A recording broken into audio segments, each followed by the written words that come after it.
허환구의 라디오 오늘. 여러분 안녕하십니까, 허환구입니다.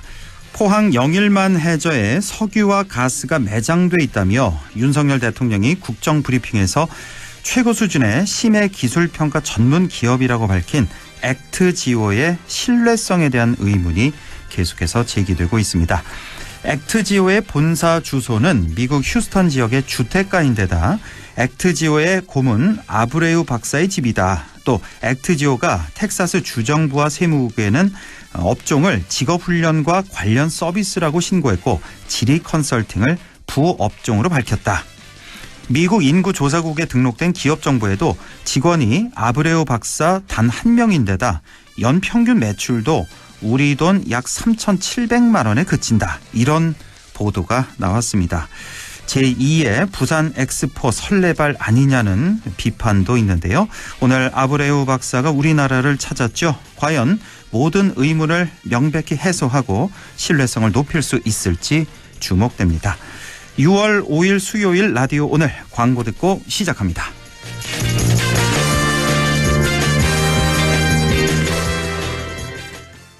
한 번에 합격! 해커스로 가자! 해커스 공무원 합격! 해커스 공인중개사 합격!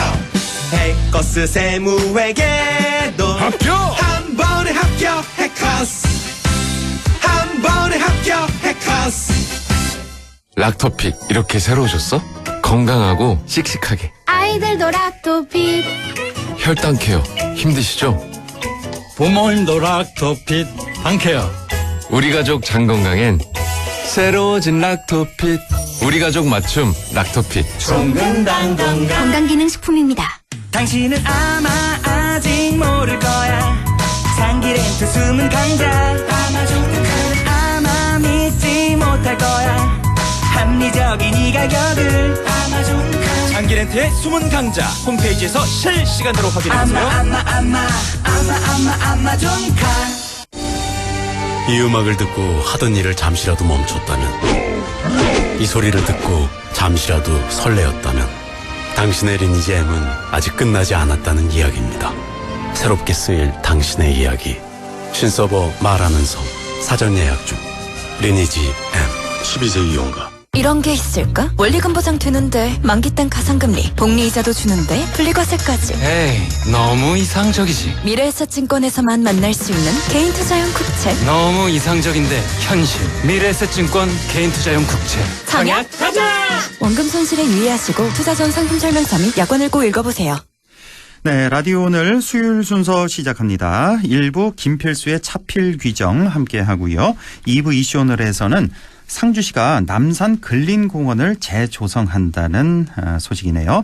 잠시 후 상주시 도시과 윤찬용 주무관을 연결해 보겠습니다. 이어서 배종찬의 리서치 오늘도 함께하겠습니다. 라디오 오늘 유튜브로도 다시 들으실 수 있습니다. 많은 애청 바랍니다.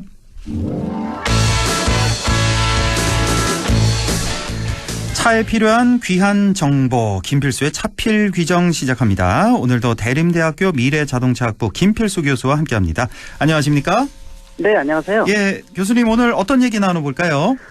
아마 이 관심 많이 갖고 있는 것 중에서 예전에 많이 들으신 것이 자동차 급발진 아닙니까? 예. 그래서 이 급발진에 대한 부분들, 특히 이제 얼마 전에도 강릉 급발진 의심 사고에 대해서 재현 실험에 대한 결과도 발표되면서 예. 전국적으로 가장 큰 관심을 많이 가졌어요. 그래서 우리가 한번 다뤘잖아요, 이 시간에. 맞습니다. 예, 예. 그만큼 이제 일상생활에서 운전하는 분들이 거의 대부분들인데 한번 발생을 하면은 사망 사고까지 발생을 하다 보니까 어느 때는 공포감도 많이 늘어나요. 그럼요. 야, 이거 발생을 했을 때 내가 어떻게 해야 되나? 예, 예. 또 운전 도중에 생기면 어떤 방법을 조치를 해야지? 또 사고 이후에 이게 과연 인정을 받을 수 있을까?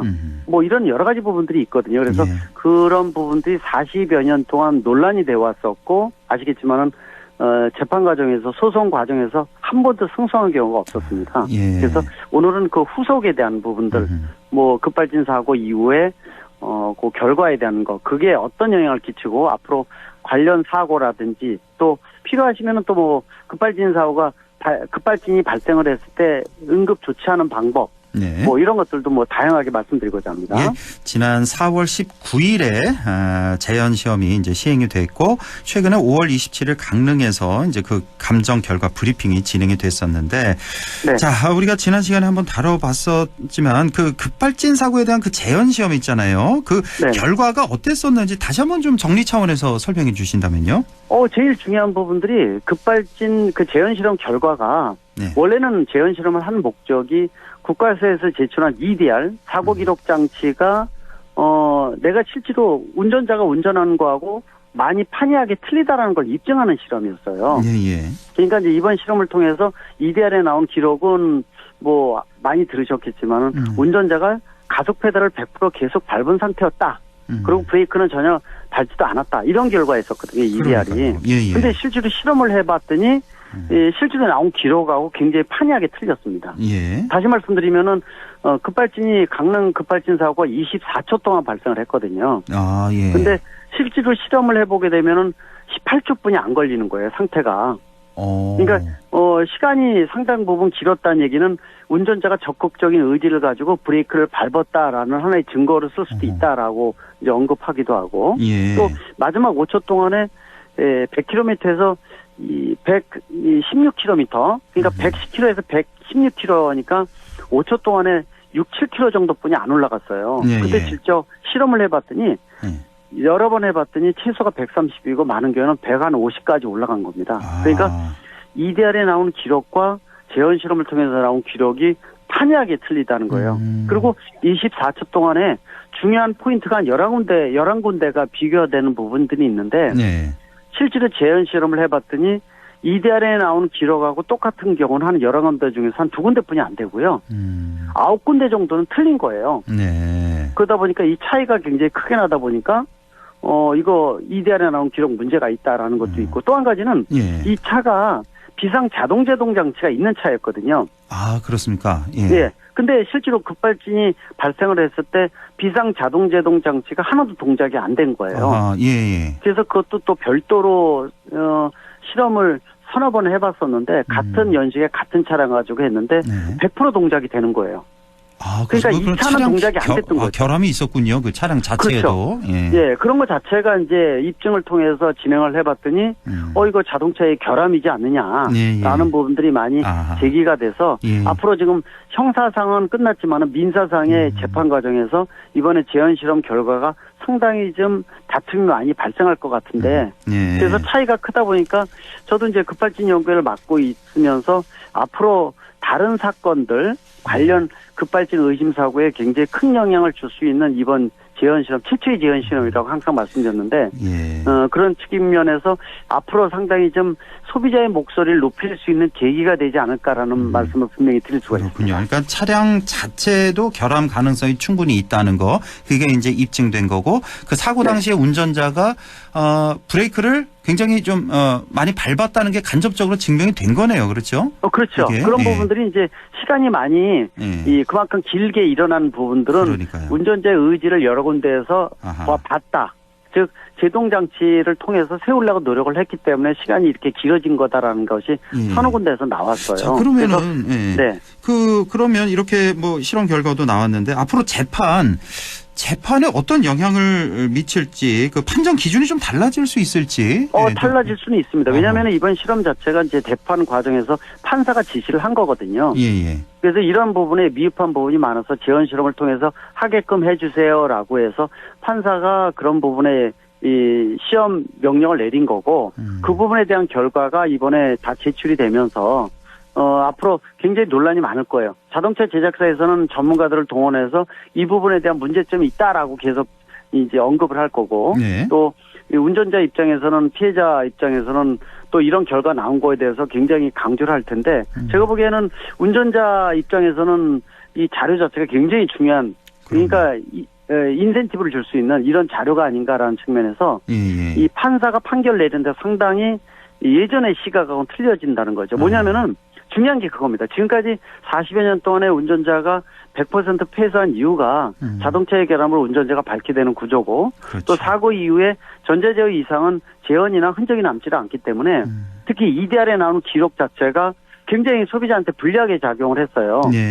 그러다 보니까 지금 이번 실험이 EDR에 나오는 기록이 실제로 재현 실험한 거하고 너무 틀리기 때문에 EDR 기록은 신뢰할 수 없습니다라는 하나의 신호를 준 거거든요. 예. 그러니까 앞으로 관련 사건 중에서 EDR에서 나온 기록은 영상하고 안 맞는 경우에는 아마 재판부에서 이거 재현 실험 한번 해보자라는 언급도 많아질 가능성이 있습니다. 그렇군요. 뭐 앞으로 또 급발진 사고는 계속 될 테니까 예, 상당히 좀 참고가 될 것 같고 네. 그 운전자가 제 기억으로는 그 할머니가 이제 손주를 태우고 가다가 이렇게 사고가 난 거 아니겠습니까? 이제 손주는 예. 죽었고 할머니도 뭐 엄청난 뭐 정신적 그 트라우마를 아직도 겪고 있고 평생 아마 갖고 갈 것 같은데 맞습니다. 이게 만약에 형사상의 어떤 책임은 없는 걸로 이렇게 결론을 지었고요. 형사 책임은 할머니에게는 없는 걸로 결론됐고 없는 걸로. 그러니까 이제 무죄라는 뜻인데 무죄고 이제 이게 상당히 좀 아이러니해요. 뭐냐면 가해자가 있으면 피해자가 있는 거고 다 이렇게 돼 있는데 그렇죠. 무죄라는 뜻이제는 상대방의 차에 대한 문제점이 있습니다라는 간접적인 부분도 나올 수가 있는 부분이죠. 그러네요. 피해자는 손주가 있고 그럼 가해자가 있어야 될 텐데 할머니는 무죄라면 자동차 그렇죠. 가해자가 없는 거예요. 자동차 회사가 가해자가 돼야 되는 거 아닙니까? 이렇게 되면? 근데 그 언급을 안 하는 거죠. 그러니까 이제 아이러니하다는 게 그런 예전에 부산 산타페 사고도 결국 무죄로 된 건데 예, 그 부분도 뭐 가해자가 없는 거죠. 근데 네. 이번 같은 경우에는 재현 실험을 통해서 결과도 나왔기 때문에 지금 민사상이거든요. 예. 그래서 그 부분에 대해서 영향을 상당히 줄 수 있는 이번 결과이기 때문에 저도 항상 이제 세미나나 이런 걸 통해서 진행을 할 때 EDR에 나온 기록을 신뢰하면 안 됩니다. 왜냐면은 EDR의 기록이 공학적으로 사람의 두뇌에 해당되는 이슈를 통해서 나오는 기록이에요. 예. 근데 우리가 재판 과정에서 정신병자나 치매 환자가 증언하는 거 증거로 못 쓰지 않습니까? 예. 네, 그 마찬가지로 차가 급발진이 생겼다는 얘기는 이슈를 통해서 비정상적으로 작동을 했다는 건데 그렇죠. 이 비정상적으로 작동하는 장치를 통해서 기록된 것을 증거로 쓸 수는 없지 않습니까? 예. 근데 그거를 요번에 검증을 통해서 확인이 되는 부분이 나왔기 때문에 예. 판사 입장에서도 아마 관련된 유사한 사고가 생기게 되면은 이거 한번 실험을 해보자라는 얘기가 많아지게 되면은 소비자 입장에서는 이제 싸울 수 있는 무기가 생기는 거니까 그렇죠. 예. 이 방향이 좀 많이 바뀔 수 있다는 거. 그리고 항상 말씀드리지만은 이 영상 블랙박스를 대한민국이 약 80% 차에 탑재를 하고 있는데 전 세계에서 가장 잘 만드는 국가가 대한민국이거든요. 그렇습니다. 예, 내비게이션 영상 블랙박스. 근데 작년부터 여러 기업에서 이 발을 찍는 페달 블랙박스가 나오지 않습니까? 저번에 참 말씀하셨어요. 페달을 예, 찍는 페달 블랙박스. 예, 그래서 페달 채널이 들어가 있는 게 여러 개 있으니까 또 기존의 블랙박스에다 페달만 따로 나와서 추가를 할 수 있는 것도 있어요. 비용이 절감되는 거. 예. 예, 그런 것들을 껴주시게 되면은 발을 찍으면은 내가 가속 페달을 밟았는지 브레이크를 밟았는지를 완벽하게 알 수가 있고 내가 결백하다는 거는 입증하면은 100% 상대방 차에 결함이 있다는 걸로 증거를 쓸 수가 있기 때문에 그래서 그 부분들은 상당히 중요한 역할을 한다고 볼 수가 있습니다. 그렇군요. 그러니까 이전에 급발진 사고가 뭐 쭉 있어 왔는데 한 40여 년 동안 단 한 번도 운전자 측이 승소를 한 적이 없었다는 말씀도 기억이 나고. 3심에 지금 대법원만 올라간 게 유일하게 한 건이 있어서 지금 아직도 진행 중이고요. 예. 그거 외에는 뭐 실질적으로 승소한 경우는 단 한 건도 없었다고 말씀드렸습니다. 그래서 우리 뭐 국회도 오늘 뭐 22대 국회 오늘 첫 번째 본회의가 있었습니다만 우리 국회에서도 이제 법률을 정할 때 운전자 중심으로 해서 좀 법률 좀 개정이 좀 필요할 것 같습니다. 이제 급발진 필요합니다. 사고. 그렇죠. 그래서 뭐 강릉 사건 이후에 이제 도연이법이라는데 그거는 폐기돼서 22대 때 다시 이제 언급이 될 텐데 결국 PL법 공정위에서 주관하는 재조물 책임법을 손을 대야 되거든요. 네. 근데 그게 작년 말에 정책연구에서 올해 1월 달 비공개로 돼 있지만은 결국 소비자한테 도움되는 법의 개정은 전혀 없었어요. 그러다 보니까 공개를 못하는 이유도 그건데 좀 더 22대 국회에서는 적극적으로 좀 더 기울어진 운동장을 바로 잡아서 최소한 서로가 싸울 수 있는 무기가 있어야 되는데 운전자는 무기가 전혀 없었거든요. 예, 그래서 그런 부분들이 좀 나오게 되면은 좀 더 억울한 분들이 좀 억울한 부분을 해소할 수 있는 계기가 되지 않을까라는 측면에서 상당히 좀 앞으로의 방향을 좀 잘 유심히 보시면 좋을 것 같습니다. 지금 몇 가지만 좀 짧게 좀 확인을 좀 하고 싶은데 이 급발진 사고가 최근에 이제 보도되는 거 보면 전기차에서 좀 많이 일어나는 것 같다. 그래서 국민들이 전기차가 훨씬 급발진 사고에 위험한 거 아니냐 이런 인식도 있는 것 같은데요. 실상은 어떻습니까? 그렇다고 많이 발생하는 건 아닌데 문제는 4, 5초 동안에 짧게 끝나는 것은 급발진이다 아니다 운전자 실수다 이런 거 판결을 하기가 쉽지는 않습니다. 예. 짧게 끝나는 경우보다 급발진이 그렇게 짧게 끝나는 경우도 있어요? 4, 5초만 짧게 급발진? 끝나는 짧게 이제 부닥치면서 끝나는 거 이런 경우에는 예. 운전자 본인도 머릿속에 하얗게 되면서 내가 뭐를 밟았는지 기억이 안 나니까 그냥 예. 급발진이요 이렇게 얘기하는 사람들도 많습니다. 실제로. 예. 근데 이제 보통 요새 급발진 사고가 전기차도 그렇고 한 30초에서 1분 생기는 게 있어요. 예. 아까 이제 강릉이 24초라고 말씀드렸는데 예. 30초에서 1분이면은 본인 운전자가 증거를 쓸 수 있는 자료가 굉장히 많아지는 거거든요. 예. 그런 사건이 몇 건이 생기면서 이 소비자가 굉장히 불안해하는데 전기차가 더 많이 발생하는 건 아닙니다. 아, 그렇죠. 예, 그런데 아직 통계도 제대로 안 돼 있고요. 발표된 자료도 아직 없는데 문제는 하이브리드 차고 전기차하고 구분 없이 다 발생한다는 거죠. 아, 그러니까요. 그래서 혹시라도 그런 부분을 조심해서 운전을 하셔야 될 것 같습니다. 예. 혹시 급발진 사고가 일어날 때 네. 전조 증상은 없는지 이것도 좀 궁금하고 혹시 예방법이 따로 있을지 이것도 좀 궁금한데요. 실질적으로 전조 현상이라고 보기는 쉽지는 않은데 아침에 시동을 켰을 때 이 예. 내연기관차다 그러면은 엔진의 RPM이 내려가야 되거든요. 예. 차가 뜨거워지면서 내려가는데 안 내려가는 차들이 있어요. 아, 시동을 RPM이 걸고 나서 처음에 시동 걸 때는 RPM이 좀 쭉 이렇게 올라갔다가 차츰 내려가는데. 그렇죠. 그때는 일부러 RPM을 차 자체가 올려서 예. 빨리 차를 안정화시키기 위해 노력을 하는데 예. 어느 정도 안정화되면은 내려가죠. 일반적으로 가솔린 차만 해도 7, 800 RPM이 되는데 예. 한 1500 정도로 그냥 안 내려가는 차가 이런 차들은 안 좋은 겁니다. 상태가. 아, 그래요? 네. 그러면 그래서 차량 점검을 좀 받아봐야 되나요? 그럴 때는? 받아보셔야 돼요. 그래서 그 문제가 그냥 놔두게 되면은 그게 급발진의 요소가 될 수도 있고 또 정비 같은 거를 정상적으로 제대로 받아도 워밍 같은 것도 꼭 필요하니까 받으시면은 상태가 훨씬 더 좋아진다는 거. 예. 그래서 그런 것들도 예방법이라고 꼭 말씀드릴 수는 없지만은 좀 줄이는 방법이 아닌가 이렇게 보고 있고요. 예. 중요한 거는 급발진이 생겼을 때 내가 어떤 방법을 할 수 있는 거가 가장 중요합니다. 상황 발생 시에 내가 어떻게 대처해야 되느냐. 그렇죠. 예. 그래서 미국에서는 세 가지를 한꺼번에 하라고 얘기를 합니다. 컨슈머 리포트 이런 데서는 이 급발진이 차 의지와 뇌와 무관하게 움직인다 그러면은 이 브레이크는 한 번에 단번에 밟으면서 변속기 레버를 중립에다 놓고 시동을 꺼라. 세 가지를 한꺼번에 하라고 얘기하는데 저도 못해요. 그거는. 아, 잠깐만요. 다시 한번 그냥 브레이크를 한 번에 밟고 단번에 밟고 한 번에 나눠서 꼭 밟으라고요? 나눠서 밟지 말고 밟으면서 쭉 밟고 변속기 레버를 중립에다 놓고 시동을 꺼라. 시동 꺼라. 급발진 생겼는데 세 가지 어떻게 합니까? 그리고 예. 이걸 세 가지 한다 하더라도 차가 쓴다는 보장은 없습니다. 아, 그래요. 예, 그래서 제가 항상 강조드리는 거는 대한민국의 급발진 방지법이 필요하지 않습니까? 예. 그래서 제가 말씀드린 거는 인간이 만든 구조물 중에서 엔진 이 에너지 분산 구조가 가장 좋은 게 바로 자동차예요. 그러니까 엔진은 트렁크로면 찌그러지면서 에너지를 분산시키거든요. 그렇죠. 그래서 차가 내 의지대로 안 움직인다 그러면 차를 피해야 하면은 한 두 번 피하면은 시속 100km 넘어가면 죽은 목숨이나 다름이 없어요. 예. 예, 또 수직 구조물 가로수 가로등 전봇대 부닥치면은 에어백도 터지지 않으면서 사망 확률이 높아지니까 서 있는 주차돼 있는 차 뒤에다 그냥 부닥쳐 버리시는 거예요. 이게 가장 중요할 것 같습니다. 급발진이 일어났다 그러면 한 2, 3초 내에 그렇죠? 부닥쳐 버리는 거예요. 아예 그냥 부딪혀 버리는 게 가장. 부딪히면은 차는 에너지 분산 구조가 돼 있어서 그렇죠. 절대로 사망률이 굉장히 없거든요. 그래서 대신 차는 뭐 부서지면은 보험 처리하시면 되니까. 그래서 그렇게 액땜해서 영상 저한테 연락오는 게 워낙 많기 때문에요. 근데 이제 시속 100km 넘어가는 차들 있죠. 영상 치킨 이런 분들은 나중에 보면은 다 사망자로 운전자 실수로 사망자로 분류가 됩니다. 그러니까 꼭 세워서 액땜하시는 게 좋습니다. 가능하다면 이제 사람이 타 있잖아요. 주차된 차에 부딪히는 게 가장 좋겠지만 그럴 겨를이 없잖아요. 그러니까 앞차 사람이 있더라도 얼른 100km 이렇게 올라가기 전에 초기에 이제 부딪히는 게 그리고 이제 가장 고속도로 중요하다. 같은 데서는 중앙 분리대라든지 아니면 가드레일 같은 게 있으면 거기다 부닥치면서 쭉 가면 차를 세울 수가 있어요. 감속을 이렇게 하면서. 근데 도심지는 가드레일 이런 것들이 아예 없기 때문에 수직 구조물은 부닥치면 안 된다고 분명히 말씀드릴 수 있습니다. 가로등 전신주나 가로수 안 된다. 이게 혹시 급발진이 출발 시에만 일어나는 겁니까? 아니면 아닙니다. 정상적으로 운전하다가 갑자기 급발진도 일어나는 거죠? 그렇죠.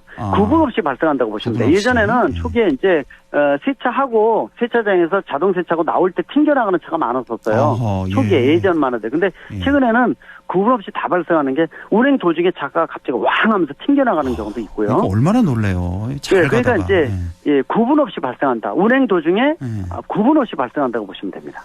알겠습니다. 네. 급발진 사고 날 때는 반드시 옆에 있는 자동차에 부딪히는 게 그나마 피해를 가장 줄일 수 있는 방법이다. 항상 인지를 하고 운전하시는 게 좋을 것 같습니다. 맞습니다. 자, 지금까지 대림대학교 미래자동차학부 김필수 교수와 함께했습니다. 고맙습니다. 네, 감사합니다. 네, 라디오 오늘 2부에서 뵙겠습니다.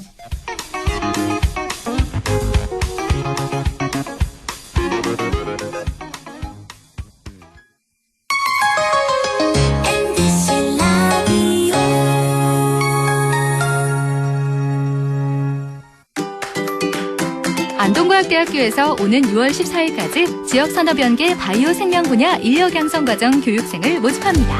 신청 자격은 만 18세 이상, 만 39세 이하의 경력 단절 또는 미취업자로 안동시에 거주 중이거나 안동시 교육기관 졸업생 혹은 졸업 예정자라면 누구나 지원 가능합니다. 교육비는 전액 무료이며 교육생에게는 월 100만 원의 교육지원금을 지원합니다.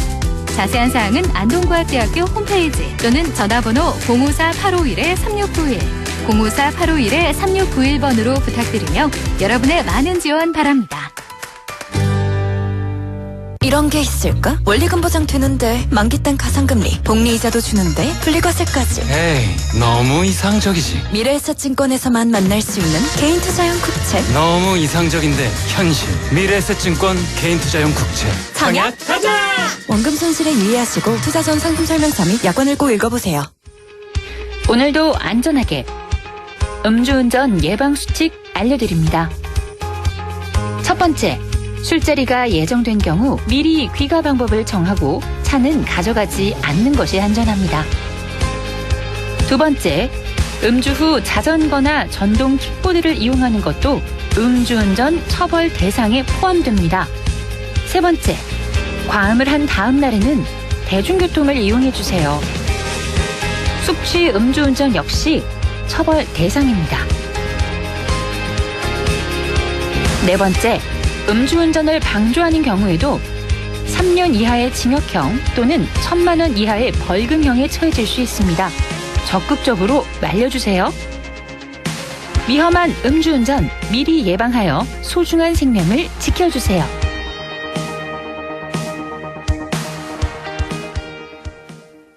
또 다른 내일을 꿈꿔요. 더 밝은 세상을 꿈꿔요. 따뜻한 사랑이 있는 곳 MBC 문화방송 100.1 MBC 라디오. 네, 6시 28분 6초 지나고 있네요. 이슈 오늘 시작합니다. 상주시의 도심 속 근린공원이죠. 남산 근린공원이 새롭게 조성됩니다. 어떤 모습으로 바뀌게 될지 기대가 되는데요. 상주시 도시과 공원관리팀의 윤찬용 주무관을 연결해서 자세한 얘기 들어보겠습니다. 윤찬용 주무관님 안녕하십니까? 네, 안녕하십니까. 네, 수고 많으십니다. 자, 상주시에서 이제 남산 근린공원을 새롭게 조성하겠다라는 계획을 발표하셨는데, 자, 먼저 이 남산 근린공원이 어떤 곳인지 소개를 좀 해주시죠. 네, 남산 근린공원은 상주시 도심 속에 위치한 산지형 생활공원으로 시가지와 가깝고 접근성이 좋아 시민들이 즐겨 찾는 대표 휴식 공간입니다. 네. 남녀노소 누구나 걷기 좋은 3.58km의 순환 산책로가 있고 산 정상으로는 등산로가 개설되어 있습니다. 산책로를 따라 걷다 보면 북공장, 잔디광장, 배드민턴장이 있으며 항일 독립의거 기념탑, 충원탑, 유성룡 선생 유해비를 만날 수 있습니다. 동쪽 자락에는 상주 향교와 천태종 사찰인 성룡사가 있어 역사 교육장으로도 좋은 곳입니다. 아, 그렇군요. 아주 상주시 도심에 있는 보배 같은 공원이군요. 네. 도심 속에 이런 숲이 있다는 거 얼마나 행복한 건지 모르겠습니다. 이 등산로가 있고 산책로가 있고 여기에 또 여러 시설물들도 많은 상주 시민들 아주 도심 속 휴식 공간이 되겠는데 이번에 이제 남산 근린공원 명품화 사업을 추진하시게 되는 건데요. 그 배경 이유는 어떻게 될까요? 네. 도시공원 일몰제 시행으로 공원 면적의 67%가 해제되어 공원구역이 변경되어야 했습니다. 네. 그 당시 순환로를 중심으로 남산 근린공원을 지킬 수 있었던 것에 대하여 참으로 다행스럽게 생각합니다. 아, 도시공원 일몰제 시행으로 공원구역이 변경돼야 됐다. 네네. 개발을 해야 되나 보네요. 아닙니다. 이게 도시공원이 일정 그 기간이 지나게 되면 예. 실효가 이제 없어지게 되는 겁니다. 예. 실효가 상실되기 때문에 예. 그 부분에 있어서 이제 공원 면적의 67%가 예. 사유지가 많이 있어서 좀 해제가 됐던 부분이 있었습니다. 예. 예. 그래서 이번에 이제 일몰제 시행으로 해서 이렇게 조성을 하게 됐다는 거고. 네네. 예. 계속 말씀해 주시죠. 예. 네, 남산 근린공원은 시민 누구나 쉽게 찾아올 수 있는 곳이지만 공원 조성 후 상당 기간이 지나 시설이 노후되어 재정비가 필요했었습니다. 예. 공원 이용객층에 비해 시설이 단조로워 다양한 활동의 제약이 따랐고 이에 다양한 연령층 흡수 및 활동 유발을 위한 신규 시설 도입 및 개발로 공원 활성화를 꾀하고 명품 공원으로 거듭나기 위해 추진하게 되었습니다. 예, 그렇군요. 도시공원 일몰제 때문에. 그리고 또 시설도 많이 노후돼 있고 또 단조로운 면도 있었다. 그래서 이번에 이제 명품화 사업을 추진하게 됐다는 건데 그러면 이 남산 근린공원 명품화 사업 앞으로 어떻게 진행되는 겁니까? 네. 남산 근린공원 사업은 2021년에 남산 근린공원 활성화 방안 기본 계획을 마련하였고 2022년도에 도시공원 조성계획 변경을 완료하였습니다. 본격적인 사업은 2023년부터 2025년까지 총 사업비 112억 원을 들여 조성할 계획이 있습니다. 아, 이미 작년부터 시작이 됐군요. 본격적인 사업이. 23년부터 내년 25년까지 총 사업비가 110억 원이 넘는 아주 큰 사업이 되겠습니다. 자, 2025년 12월 준공을 목표로 3단계로 진행된다고 하는데 그러면 지금 1단계 사업이 진행되고 있는 겁니까? 네. 예. 진행되고 있습니다. 예, 설명해 주시죠. 1단계 사업은 작년 10월에 착공하여 현재 진행 중에 있습니다. 예. 사업 내용으로 보면 참여 정원을 만들어 시민들이 보다 가까운 곳에서 정원을 체험하도록 할 것이고 기존 탄성 포장되어 있는 산책로를 코르크 포장으로 시공할 예정입니다. 코르크 포장은 와인 병뚜껑에 사용되는 나무 껍질의 친환경 소재로 이용객들의 건강을 고려한 부분입니다. 예. 또한 향기원을 만들 것이고 향기원은 방향식물을 식재하여 내방각의 눈과 코가 행복한 공간이 되도록 하겠습니다. 예, 또한 산책로 및 참여정원에 조미공사를 시행하여 야간 이용객의 안전과 이용료를 높이고 경관을 개선하도록 할 예정입니다. 네, 1단계 사업 지금 진행 중인데 산책로와 참여정원을 재정비하겠다는 말씀이시고 아까 말씀하신 그 향기원이 뭐죠? 향기원은 무슨 꽃 정원입니까? 예, 향기원은 방향식물을 나는 라벤더라든지 어떤 백초향이라든지 우리 토종식물과 방향식물이 같이 어우러지는 말 그대로 향기가 나는 식물들을 위주로 식재를 해서 내방객들에게 이제 보는 시각과 그리고 또 코를 통한 후각을 통한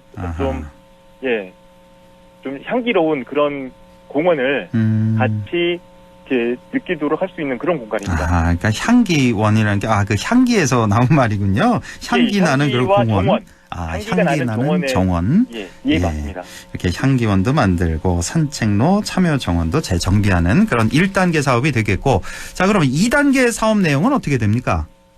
네, 2단계 사업은 현재 실시 설계 중에 있으며 사업 내용으로는 어울림 마당을 만들어 다양한 행사를 위한 공간과 편백숲에서 편히 사색할 수 있는 사색원을, 어린이들이 마음껏 뛰어놀 수 있는 숲 놀이터를, 숲속에서 문학을 즐길 수 있는 숲속 도서관을, 어르신들을 위한 게이트 보장을 조성할 계획입니다. 그렇군요. 어울림 마당도 만들고 사색원, 숲놀이터, 숲속 도서관, 여기에 게이트볼장까지 이렇게 조성을 할 계획입니다. 자, 그리고 마지막 3단계 사업은 어떻습니까? 네, 3단계 사업은 남산공원 정상 부근에 일몰 전망대와 선셋 라운지를 조성하여 힐링과 관광이 어우러지는 명소가 되도록 할 것이며 기존 그 남산공원 주차장을 재정비하여 이용객들의 접근성을 높이도록 하겠습니다. 아, 그렇군요. 일몰 전망대, 정상 부근에 전망대도 짓고 선셋 라운지도 만들고 주차장도 정비하겠다. 혹시 주차장이 지금 너무 협소하진 않나요? 지금 이걸 좀 네네, 주차장 협소한 부분이 있어서 이거를 이제 그 향후 시설계 할 때 종합적으로 뭐 복층 구조라든지 여러 방면을 그 다각도로 지금 생각을 하고 있습니다. 그렇죠. 예, 주차장도 좀 여유 있게 이렇게 조성하면은 참 좋을 것 같습니다. 자, 이렇게 해서 1, 2, 3단계 사업 내용도 소개를 해주셨고, 이게 이제 내년 12월까지 완공을 하겠다는 계획이 되겠습니다. 자, 이번 명품화 사업에 4가지 테마를 가진 공간으로 꾸미겠다라는 얘기인데, 이 4가지 테마 각각 어떤 테마인가요? 네. 저희는 기존 자연환경을 최대한 유지하면서 시민들이 다양한 공간에서 정원을 즐길 수 있도록 숲속 도서관, 상기원, 참외 정원 등이 있는 참외의 숲, 사색원, 숲속 쉼터 등의 느림의 숲, 일몰 전망대와 선셋 라운지 등 감성의 숲, 그리고 숲 놀이터, 어울림마당 등 놀이의 숲, 이렇게 4가지 테마를 가진 공원으로 조성할 계획입니다. 그렇군요. 4가지 테마. 참여의 숲, 느림의 숲, 감성의 숲, 놀이의 숲으로 조성하겠다는 계획입니다. 자, 그럼 마지막으로 이 남산 근린공원 명품화 사업으로 인한 기대 효과 어떻게 전망하시는지요? 네. 이번 사업을 통해 남산 근린공원은 상주시의 새로운 상징으로 부상할 것으로 기대를 모으고 있습니다. 주민들이 소통하며 문화를 즐길 수 있는 새로운 공간과 도시 생활 환경을 더욱 풍요롭게 만들고 청년들과 지역 예술인에게도 열린 공간으로 활용되는 새로운 역할 또한 기대됩니다. 남산 근린공원이 상주를 대표하는 휴식 공간은 물론 타 지역민에게도 인기가 있는 명소로 거듭날 수 있도록 최선을 다하겠습니다. 예. 자, 오늘 상주 남산 근린공원 명품화 사업에 대해서 자세히 알아봤습니다. 상주시 도시과 윤찬용 주무관과 함께했습니다. 고맙습니다. 감사합니다. 라디오 오늘에서는 청취자 여러분의 참여를 기다리고 있습니다. 우리 지역에서 발생한 사건 사고 소식이나 함께 토론하고 싶은 내용을 안동 MBC 홈페이지 라디오 오늘 게시판에 올려주시기 바랍니다. 전화와 문자 참여도 하실 수 있습니다. 전화는 851국에 7191번, 문자는 샵 0913번으로 보내주시면 됩니다. 문자는 단문 50원, 장문 100원의 정보 이용료가 있습니다. 여러분의 많은 참여 바랍니다.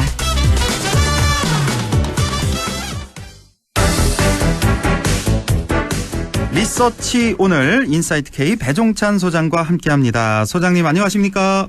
안녕하십니까, 배종찬입니다. 네, 이번 주에는 그 대통령 지지율, 그 얼마 전에 발표됐던 지지율 21%, 그 내용인가요 혹시? 그렇습니다. 뭐 수치를 말씀하셨기 때문에 개요만 짧게 말씀드리겠습니다. 예. 추가적인 분석은 워낙 뭐 잘할 일에서 안 하도록 하고요. 그런데 이 조사 결과를 강조할 수밖에 없는 것이 워낙 요즘에 분석의 또 기준이 되고 있습니다. 오늘 소개되는 모든 조사는 중앙선거인조사심의위원회 홈페이지에서 확인 가능합니다. 한국갤럽이 자체 조사로 지난달 28일부터 30일까지 무선 가상번호 전화 면접 조사를 실시한 내용이고요. 윤석열 대통령 국정수행에 대해서 긍정적으로 평가하는지 부정적으로 평가하는지 물어보았는데요. 긍정평가가 취임 이후 역대 최저치인 21%, 부정평가는 70%를 기록했습니다.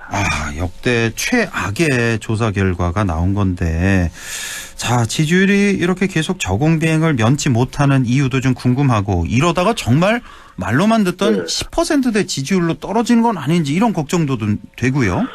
그렇습니다. 이제 전화 면접 조사에서는 그럴 가능성도 또 추가적인 하락의 가능성도 배제할 수는 없을 것으로 봅니다. 자동응답 조사의 경우에는 이보다는 전화 면접 조사보다는 비교적 이제 상대적으로 높게 나오고는 있습니다만 긍정 지지율이 전화 면접 조사에 그렇게 나오는 이유는 이제 무응답 비율이 높기 때문에 긍정 비율도 상대적으로 낮게 나오는 것인데 가장 결정적인 이유는 총선 여파로 지지 기반이라고 할 수 있는 대륙주, 대구, 경북 60대 그리고 또 주부청 또 부산, 울산, 경남에서도 지난 총선에서는 18개 지역구 중에서 17개 지역구에 국민의힘 당선자를 배출했지만 지지율은 이번 조사 결과 긍정평가가 29%로 30% 문턱을 넘지 못했습니다. 일종의 지속적으로 이 핵심 지지 기반이 좀처럼 총선 여파로 이제 회복되지 않는 이유도 있을 테고요. 가장 결정적으로는 우리 시간에도 많이 다뤘고 허한구 앵커도 강조를 하게 됐습니다만 최김 바로 최상병 특검법과 김건희 여사 수사 이 부분이 해결되지 않기 때문에 부산, 울산, 경남, 세구 경북에서도 지지율이 결집돼서 회복되지 않는 일종의 와그라는데 현상이 나타나고 있습니다. 10%대까지 떨어질 가능성이 있다고 보세요? 글쎄 저는 뭐 아주 많다고는 보지 않습니다. 왜냐하면은 워낙 지지율이 내려와 있고 또 다른 조사 결과를 수치를 말씀드리면 개요를 다 말씀드려야 해서 그냥 두루뭉실하게 좀 말씀을 드리면 다른 조사에서는 조금 변화가 또 결집이 되고 있는 결과도 최근 나타나고 있거든요. 또 이런 것도 있습니다. 7월 25일로 전당대회가 결정되면서 물론 이제 전당대회와 대통령 지지율이 직접적으로 결부되어 있지는 않지만 일종의 큰 배제한 효과, 좀 더 지지층들이 뭉치는 효과도 있을 수 있기 때문에 지지율이 추가적으로 더 하락할 것이라는 21%보다도 더 하락할 것이라는 걸 배제할 수는 없지만 대체적으로는 좀 저공 비행이 계속 지속될 것으로 보입니다. 정말 경고등이 너무나 밝게 지금 비춰지고 있습니다. 뭐 옐로우 카드가 아니라 이제 뭐 레드 카드도 좀 할 정도의 그런 지지율 21%가 나온 겁니다. 네. 뭐 서울 경기는 뭐 말할 것도 없고요. 지금 PK에서도 아까 29% 지지밖에 안 나왔다. 20%대로 떨어졌고 TK는 어떻습니까? 혹시 그 세부 조사 갖고 계십니까? 네, 그렇습니다. TK는 30% 지지율입니다. 그런데 TK는 30. 윤석열 대통령이 지금 20%대 지지율로 내려가는 가장 큰 이유는 TK 가장 핵심 지역 기반이거든요. 대구 경북에서도 지지층이 결집이 되지 않고 있는 현상. 그러니까 총선 전에는 일종의 기대 불일치 이론이라고 하는 학문이 있습니다. 이 이론이 있습니다. 여기서는 대체로 어떤 것을 지지할 때도 그 기대치에 못 미치더라도 대체로 이제 조정을 해서 또 결집이 되는 그런 현상이 나타나지만 일정한 범위를 이탈해버리고 나면은 그 속도가 매우 느려지는 그러니까 정상적인 결집이 이루어지지 않은 이탈 현상이 나타나는 불일치가 말 그대로 불일치가 지속되는 그 현상이 대구 경북에서도 일어나고 있습니다. 회복하는 게 그렇게 쉽지 않겠다는 말씀이시고 TK에서 30% 지지밖에 안 나왔다는 건 정말 충격적인 그런 결과입니다. 30% 됩니다. 네. 그러니까요. 자, 이제 하나하나 이번 주 이슈 좀 살펴볼 텐데 가장 큰 이슈가 역시 뭐 산유국 논란 아니겠습니까? 포항 영일만 앞바다에. 자, 이걸 보면은 뭐 140억 배럴 최대 천연가스 29년 동안 석유는 4년 동안 쓸 분량이다. 삼성전자 시총 5배 약 2천조 수준이다. 등등. 대통령이 직접 국정 브리핑 취임 후 처음 가진 국정 브리핑에서 산유국 이슈를 갖고 왔단 말이에요. 여기에 대해서 지금 뭐 논란이 또 계속되고 있는데 일단 첫 번째 논란이 이런 가능성 지금 뭐 20% 정도로 보고 있다는데 이 가능성만 갖고 대통령이 이렇게 직접 얼굴을 내밀고 나서서 브리핑할 그럴 정도인가? 이거 너무 좀 오버하는 거 아니냐? 이런 논란이 좀 있네요.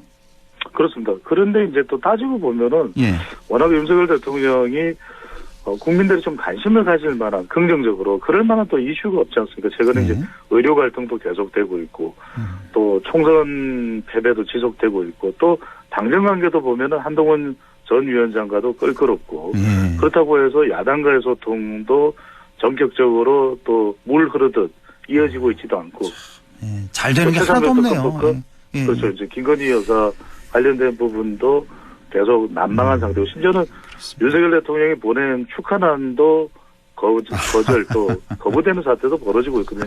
그렇다면 또 한편으로는 이해가 되는 부분도 있습니다. 윤석열 대통령이 이것이 완전히 뭐 가능성이 아주 낮은 단계면 모르겠는데 미국의 액트지오 이 석유 매장에 대해서 분석을 한 미국의 전문 기관이죠. 회사죠.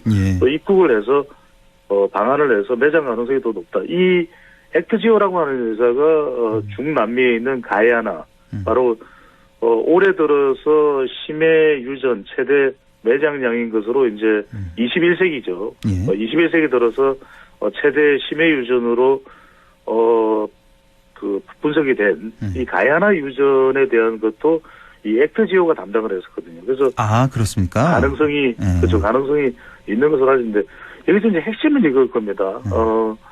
이제 허한구 앵커의 질문의 의미를 이해를 해보면 또 좋은 소식일 수 있고 또 그렇죠. 해제가 된다 그러면 우리로서는 정말 이미 1998년도에 울산 가스전 개발로 전 세계 95번째로 산유국에 이름을 올렸지만은 석유가 또 원유가 상당량 수년간 사용할 수 있는 매장량이 사실로 확인이 된다면 그건 기쁠 일이죠. 하지만 그렇습니다. 중요한 건 핵심은 이걸 겁니다. 이 석유 매장 가능성이 있다는 사실과 윤석열 대통령의 지금 산적하게 쌓여있고 얽혀있는 국정을 풀어나가는 것과는 별개의 문제라는 거죠. 여전히 야당과의 소통 그리고 최상병 특검과 관련해서 공수처에서 수사적인 내용에 대한 윤석열 대통령의 해명 또 김건희 여사 수사와 관련해서 이원석 검찰총장이 최근에 성역은 없다라고 하는 부분에 대한 대응 이런 부분은 또 경제 관련해서 침체되어 있는 부분을 어떻게 헤쳐나갈지 그러니까 기존에 해결해야 되는 국정과제는 여전히 남아있다는 사실 의정 갈등도 풀어야 되지 않겠습니까? 그렇죠. 그 부분과는 구분이 돼야 되는 것이죠. 이것이 사실이 되고 현실이 된다면은 산유국이 된다라는 대왕고래의 꿈은 좋은 것이고 그렇죠. 다만 이것이 국정과제를 한순간에 대통령의 지지를 올리고 그동안 여야 간에 풀어지지 않았던 문제를 한 번에 해결할 수 있는 신의 한 수처럼 인식될 수는 없다라는 점은 또 구분을 해서 우리가 판단해야 될 부분입니다. 자, 물론 뭐 우리나라에서 석유가 이렇게 어마어마한 양이 나온다는데 그거 좋아하지 않을 국민은 단 한 명도 없을 텐데 그럼요. 지금 이제 석유 개발하는데 첫 번째 뭐 물리 탐사 과정 거치고 그다음에 시추하고 그다음에 이제 개발이 되는 건데 이 물리 탐사 단계에서 이렇게 미리 또 대통령의 얼굴을 내밀면서까지 이렇게 발표를 해서 여기에 대한 또 비판이 많이 있다는 것도 사실이고요. 그리고 두 번째가 또 천공 연루설인데 그러니까 천공에게 왜냐하면 이제 영상을 2주 전에 이제 내보내서 그 내용 그대로 이제 산유국 발표를 했기 때문에 사전에 천공에게 이 소스가 이런 뭐 정책 소스가 전달이 되는 건지 이것도 문제고 아니면 천공 얘기에 따라서 국정이 좌지우지 되는 건지 이것도 큰 문제고. 예. 그렇죠. 뭐 허잉크 말씀대로 그래서는 큰일 날 일이고요. 큰일 날 절대로 일입니다. 또 그런 일이 있어서는 안 될 일이고 그렇게 이제 의심할 여지가 윤석열 대통령이 발표 전에 있었다는 사실인데 저는 그렇게 또 결부하고 싶지는 않습니다. 왜냐하면은 더불어민주당의 김용민 의원도 천공의 그림자를 거론하기는 했습니다만 뭐 전문가들의 이야기는 그렇습니다. 이미 뭐 6개월 또 8개월 전부터 관련해서 논의가 됐던 부분이고 실제 이제 아까 말씀드렸던 제가 말씀드렸던 동해 가스전이 이번에 그 포항 영일만에 석유 매장 가능성이 있는 것과 또 동일한 지역도 겹쳐져 있습니다. 육강구거든요. 예. 이번에 매장이 검토되고 있는 지역인 8강구와 6강구 그리고 또 사실 일본과의 관계에서 지금 7강구와 관련된 일본과의 공동개발 협정이 올해로 끝나는 이 점도 사실은 윤석열 대통령이 더 챙겨야 될 부분이고 만약에 또 무속적으로나 또는 혹여라도 윤석열 대통령 정부와 관련된 내용이 특정인에게 새어나간다면 그건 절대로 있어서는 안 될 일이고요. 그런 의심 자체도 아예 원천적으로 배제될 수 있는 그런 국정 운영을 해야 되겠죠. 예, 뭐 7광구 얘기를 하셨는데 이것도 오랜 동안 지금 탐사 중이잖아요. 그래서 그렇습니다. 이것도 네. 지금 올해로 끝나면은 이제 일본이 뭐 우리랑 이제 손 떼고 중국하고 손 잡고 개발한다 하면 어떡하니 뭐 이런 얘기도 좀 있는 것 같아서 좀, 그렇습니다. 예, 이 부분이 좀 챙겨봐야 될 것 같습니다. 실제로 이제 예. 국토교통부의 관계자들도 이런 부분들을 굉장히 심각하게 그렇습니다. 또 고민하고 검토하고 있는 것으로 알려지고 있거든요. 그런 만큼 이 부분에 우리 국익이 일본에 훼손되는 일이 없도록 침탈되는 일이 없도록 오히려 윤석열 대통령이 나서서 기시다 총리에게 이건 당연히 연장돼야 되는 일이고 50년 전에 시간 속에서 중간에 배타적 경제 수역이 또 발생했기 때문에 돌발 별수에 따른 영향이라면 그 이후에 다시 50년을 연장하는 협정이 다시 재체결돼야 된다는 사실을 분명하게 일본 측에 강력하게 전달할 필요가 있을 것으로 보입니다. 예, 이슈가 많아서 좀 짧게 좀 이어가겠습니다. 예. 자, 북한의 오물풍선 테러 이것도 좀 한 말씀 짧게. 그 1차 때 그렇죠. 260여 개가 확인됐고 2차 때는 예. 한 720여 개 정도 확인이 됐는데 이건 뭐 어떤 영향을 줄까요? 첫 번째 하나는 북한이 해서는 안 되는 도발이면은 분명합니다. 왜냐하면은 지금 전국적으로 레이더에도 포착이 안 되는 이 오물풍선이 북한이 죄송합니다.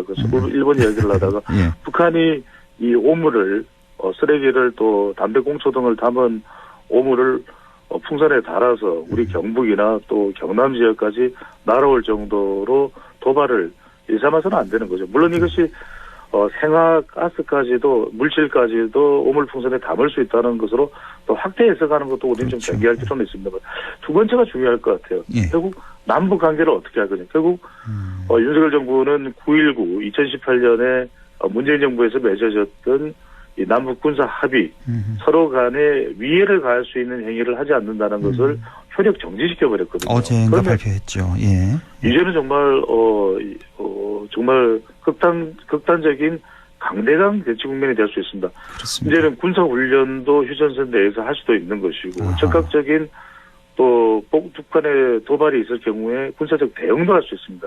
그렇게 되는 경우에 북한과의 정말 시계 제로의 위협 사항이 발생할 수도 있고 확성기도 동원이 됩니다. 그러면은 김정은 위원장이 그렇다고 해서 그동안 해오던 미사일 발사라든지 이런 부분들을 안 할 리도 없을 테고 과연 지금 극단적으로 치닫고 있는 남북 관계를 좀 개선할 수 있는 지혜와 또 방법은 무엇이냐, 돌파구는 무엇이냐, 이걸 찾는 것도 상당히 중요해질 수밖에 없을 것으로. 예, 9.19 군사 합의도 파기됐다는 거. 이게 참 너무나 안타까운 일이고. 자, 지금 국민의힘 전당대회 소식이 이제 속속 들어오고 있는데 네. 집단 지도 체제로 가냐 아니면 뭐 오늘 보니까 2인 지도 체제. 그러니까 1등은 당대표 되고 2등은 이제 수석 최고위원 되는 뭐 이런 얘기도 있고 한데 현재는 이제 단독 지도 체제잖아요. 이걸 자꾸 이제 지도 체제를 바꾸려고 하는 게 이게 한동훈, 뭐 유승민, 견제용이냐 뭐 이런 얘기가 나오는데 그렇게 봐야 될까요?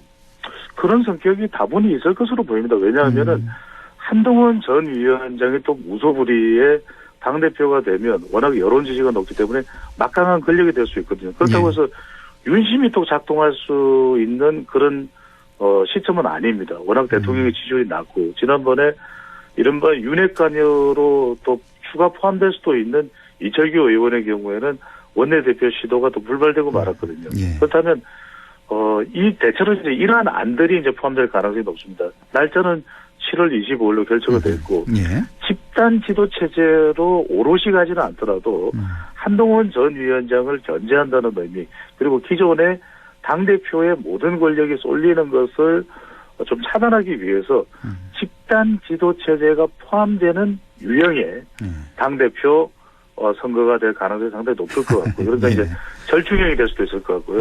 또 하나는 국민 여론은 이제 포함을 할 수밖에는 없는 지금 상황으로 흘러가고 있거든요. 그래서 대체로 20% 최소 20% 이상 많으면 한 30% 국민 여론조사 결과를 포함하는 당대표 선거가 될 가능성이 상당히 높을 것으로 보입니다. 역시 이런 뭐 집단 지도 체제니 2인 지도 체제니 하는 얘기가 나오는 게 윤심이 작용하고 있다 이렇게 봐야 될까요? 뭐 단답식으로만. 그렇죠. 이제 공식적으로 끝으로 드러나지는 않더라도 적어도 이제 그것을 뭐 제도나 형식적으로 포함하려고 하는 시도라고 봐야 되겠죠. 알겠습니다. 자, 지금까지 리서치 오늘 인사이트 K 배종찬 소장과 함께했습니다. 고맙습니다. 감사합니다.